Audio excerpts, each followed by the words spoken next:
Bonsoir Monsieur le Ministre, une fois encore, et bienvenue. Vous êtes là, c'est pour donc parler, comme on le dit, planter le décor des 5e journées minières et pétrolières du Mali qui s'ouvre demain dans notre capitale ici, Bamako. Chaque édition, son thème. Qu'avez-vous choisi cette année?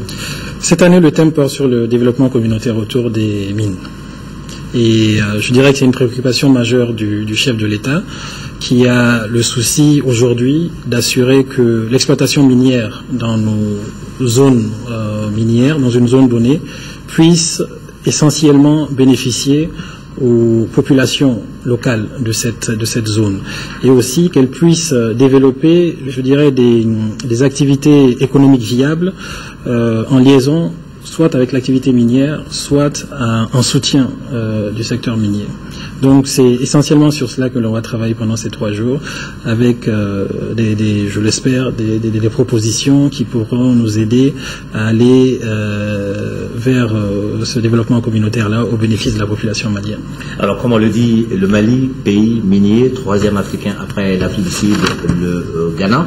Est-ce que vous pouvez nous dire ici, Monsieur le Ministre, quel est vraiment l'apport du secteur minier dans l'économie nationale?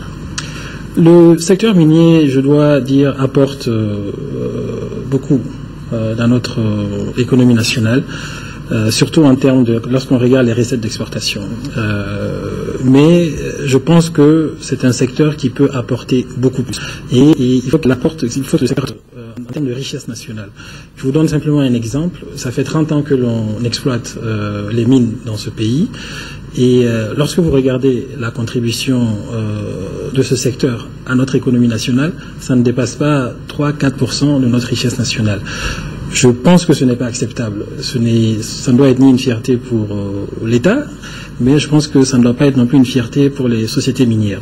Donc il faut qu'on aille vers une meilleure intégration de ce secteur minier dans le reste de notre économie. C'est que cette intégration qui va nous permettre de créer de la valeur, de créer des emplois valorisants et de sortir les populations environnantes de certaines des conditions socio-économiques que l'on a observées dans ces zones-là et qui sont loin d'être acceptables. Comme on le dit, il faut que l'or du Mali brille pour tous les Maliens. Absolument, il faut que l'or du Mali brille pour les Maliens. Et je suis sûr que dans les prochains mois et prochaines années à venir, je dirais que l'or du Mali brillera davantage pour les Maliens. Mais malheureusement, ce n'est pas le cas pour certains de nos compatriotes qui travaillent justement dans ces mines. Depuis un certain moment, nous assistons malheureusement à des licenciements abusifs, surtout licenciements abusifs au niveau des nationaux. Qu'en est-il, Monsieur le Ministre? C'est vrai que c'est un problème sérieux. Vous parlez de licenciements abusifs. Moi, je vois effectivement des suppressions soudaines et brutales d'emplois dans le secteur minier. Et ce sont des suppressions qui restent évidemment une préoccupation majeure du gouvernement aujourd'hui, et nous entendons, en partenariat avec les sociétés minières, trouver des solutions. Parce que s'il est vrai que la réalité économique s'impose à tous, on nous parle de conjoncture au niveau mondial, sur le cours de l'or, c'est vrai, donc on est d'accord, cette réalité économique s'impose à nous, mais on pense aussi qu'il est une entreprise bien gérée, c'est le propre d'une entreprise bien gérée que de prévoir et d'anticiper.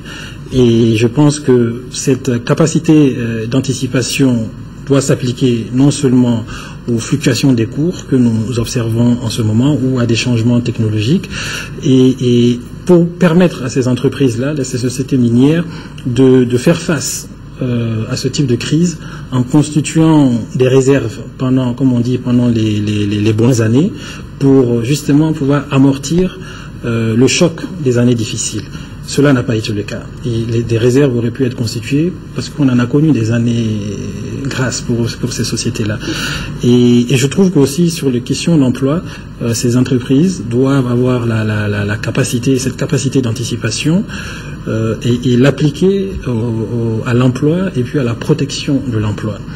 Il est vrai que jusqu'à présent, ces licenciements ont concerné nos compatriotes locaux. Nous sommes en discussion avec les sociétés en question et les syndicats pour trouver des solutions pour que cela ne puisse se reproduire à l'avenir. Et j'imagine justement que c'est les sujets qui sont évoqués au cours de ces 3 journées de JMP 2013 qui commencent demain et qui vont durer pendant 3 jours. Alors, avant de vous laisser partir, Monsieur le ministre, on va vous demander d'adresser votre message à l'endroit des acteurs du secteur. On sait que vous aurez 3 jours pour approfondir la réflexion avec eux sur les différents sujets, mais déjà ici, qu'avez-vous à leur dire? Peut-être essentiellement 2 messages.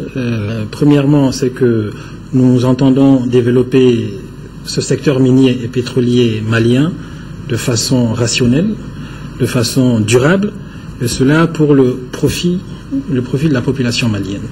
Et donc l'exploitation minière, pour nous, à partir de maintenant, doit être pensée dans la durée. Et une durée qui va nous permettre d'aller au-delà de l'épuisement des ressources. Et c'est cette durée qui va nous permettre aussi de s'inscrire dans une dynamique de diversification de notre économie. Tant que l'on ne va pas diversifier nos ressources, l'exploitation de nos ressources, nous allons toujours continuer à assister à des situations telles qu'on a assisté aujourd'hui. Donc ça, c'est évidemment le premier message. Le deuxième message, peut-être à l'endroit de nos partenaires, les sociétés minières, qui ont évolué comme une économie d'enclave minière. C'était une économie qui n'intégrait pas jusqu'à présent les communautés, on en a parlé, mais qui n'a pas suffisamment intégré non plus le reste de notre économie nationale. Il faut que l'on sorte de ce schéma d'enclave d'économie minière et que l'on intègre davantage et les communautés et les mines à notre économie pour pouvoir, in fine, créer de la valeur, créer des emplois valorisants et que, comme vous l'avez dit, l'or puisse continuer à briller davantage pour les populations maliennes. Merci, Monsieur le ministre. Merci d'être venu. Et l'ORTEM souhaite plein succès aux 5e journée minière et pétrolière du Mali qui commence demain. L'ouverture, c'est à 9h. Mise en place terminée. Le chef du gouvernement, Monsieur le Premier ministre, arrivera vers 9h30. Je pense qu'on commencera à ce moment-là. Merci. À demain, Inch'Allah. La suite de cette édition.